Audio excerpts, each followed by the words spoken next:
How to unsubscribe from Caesars Rewards email through account preferences. Hi everyone, I'm here to assist you today. Without any delay, let's jump right in. First, open Gmail on your device. Make sure you're logged into your account. Then search for Caesars Rewards email and click on it. After you click on it, you'll find this kind of screen. And at the top, you'll find unsubscribe option. Simply click on unsubscribe at the top. After you click on unsubscribe at the top, click on unsubscribe again.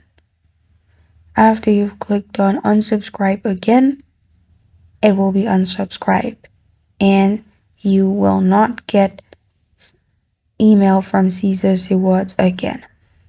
And this is how to unsubscribe from Caesars Rewards email. Thank you for joining me today. If this video helps you out, please leave a like and subscribe for more.